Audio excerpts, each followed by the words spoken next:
తిరిగినా చేతికి ఏం మిగలదు. ఎంత కష్టపడినా ఎవడు బాగా చేసావనడు. నవ్వుతున్నట్టు కనిపిస్తా లోపల మాత్రం ఖాళీగా ఉంటా.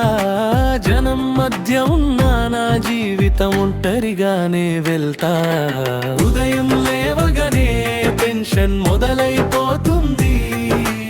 ఈ రోజు ఎలా గడుస్తుందో అనేదే భయమవుతుంది. పర్సులో డబ్బు ఉండదు కానీ ఖర్చులు ఆగవు. ఎవరిని అడిగిన చూద్దామంటారు కానీ చేతులు రావు. ఇంట్లో వాళ్ళు అడుగుతారు ఎప్పుడైనా సెట్ అవుతావా. ఆ మాట వినగానే గుండెలో ఏదో బరువైపోతుందిరా.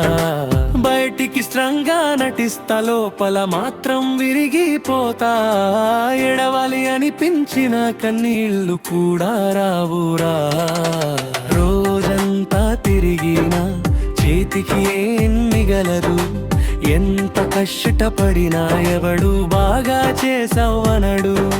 నవ్వుతున్నట్టు కనిపిస్తా లోపల మాత్రం ఖాళీగా ఉంటా. జనం మధ్య ఉన్న నా జీవితం ఒంటరిగా ఏమయమైతా.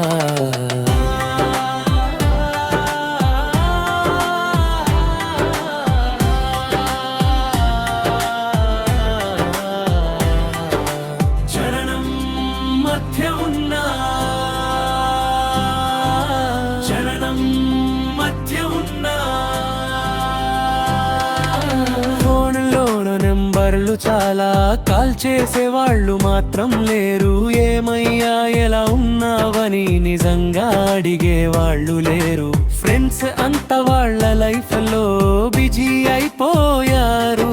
నా బాధ చెప్పాలంటే వినే టైం ఎవరికి ఉండదు. రాత్రిళ్ళు నిద్ర రారు, ఆలోచనలు ఆగవు. గతం గుర్తొస్తుంది, చేసిన తప్పులు వదలవు. ఒక్కోసారి అన్నీ వదిలేసి వెళ్ళిపోవాలి అనిపిస్తుంది. కానీ రేపు ఏమైనా మారుతుందేమో అని మళ్ళీ బ్రతుకుతా. ముగింపు ఇలా రోజులు వెళ్ళిపోతున్నాయి, నేను అలానే నడుస్తున్నా. ఎక్కడాగలో తెలియక దారి లేని దారిలో ఉన్నా. జీవితం అంటే ఇదేనేమో, మౌనంగా భరించడమే. మనిషి అనేది బయట నవ్వి లోపల ముక్కలవడమే.